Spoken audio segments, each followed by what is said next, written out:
અહીં બોર્ડ મારેલું છે, પુલ સાંકડો હોય વાહન ધીમે હાંકો. પરંતુ હવે બોર્ડ મારવાની જરૂર છે કે પુલ તૂટવાની તૈયારી છે, અહીંથી પસાર થવું નહીં. ખરેખર આ જર્જરિત બ્રિજ છે જે ઘણા સમયથી છે, અને આ બ્રિજ છે પાલનપુરથી અંબાજી હાઈવે. પાલનપુર તાલુકાના મેરવાડા ગામ નજીક નદી ઉપર વર્ષો પહેલાં બનાવેલો વર્ષો જૂના પુલને લઈને લોકો હાલ ભયભીત બન્યા છે.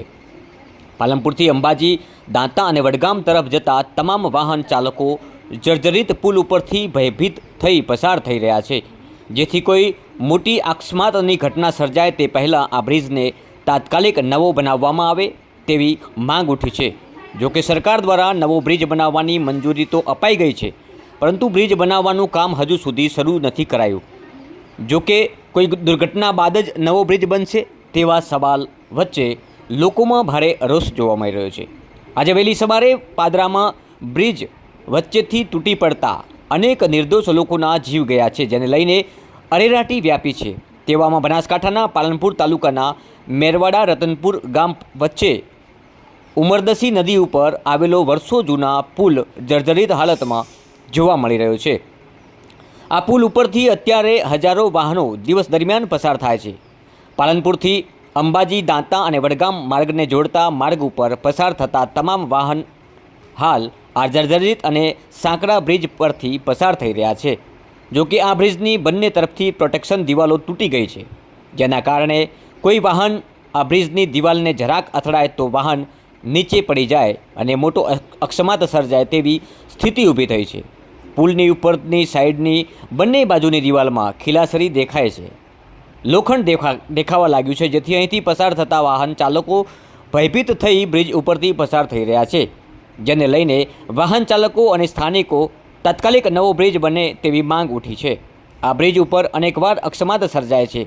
બંને બાજુની દિવાલો તૂટી જવાથી કોઈ વાહન નીચે પડશે તો અનેક લોકો જીવ ગુમાવશે, માટે આને નવો બ્રિજ બનાવવામાં આવે.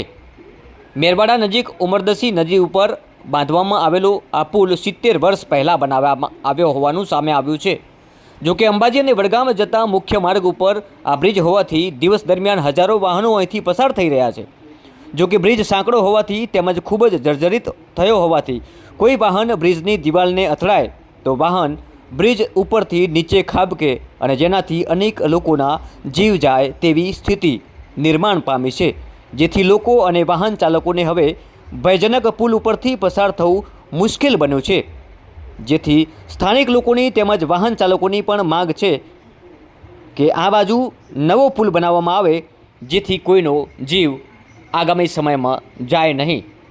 આપ જોઈ રહ્યા છો દ્રશ્યમાં આ જર્જરિત હાલતમાં બંને પ્રોટેક્શન દિવાલ જે પુલની બાજુમાં બનાવવામાં આવતી હોય છે, પરંતુ અહીં પુલ ઉપર ચડતા જ એક બોર્ડ મારવામાં આવે છે કે આ પુલ સાંકડો છે, પરંતુ હવે બોર્ડ બદલાવાની પણ જરૂર છે.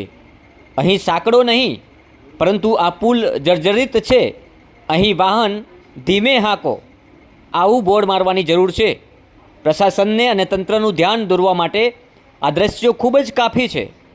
જો આટલા જ દ્રશ્યો જોઈને પણ મંજૂર થયેલો પુલ ઝડપી બને અને સુખાકારી માટે લોકો અહીં આવન જાવન કરી રહ્યા છે. રોજના હજારો વાહન અહીંથી પસાર થાય છે, કારણ કે અંબાજી, વડગામ અને દાંતાને જોડતો આ મુખ્ય માર્ગ છે, અને એ જ માર્ગ ઉપર આ બ્રિજ હાલમાં જર્જરિત હાલતમાં છે. અને આ ત્યારે જ માંગ ઉઠી છે કે જ્યારે એક પુલ ધરાશાયી થયો છે ગુજરાતમાં, અને જેમાં અનેક લોકોના જીવ ગયા છે. પરંતુ હવે આવી ઘટના બનાસકાંઠામાં ના બને તેના માટે તંત્રનું ધ્યાન દોરવા પૂરતા આ વિઝ્યુઅલ, આ વિડીયો પૂરતા છે. જો આ વિડીયોના માધ્યમથી તંત્ર અને સરકાર જાગે અને આ પુલ ઝડપી બને તો અનેક જીવ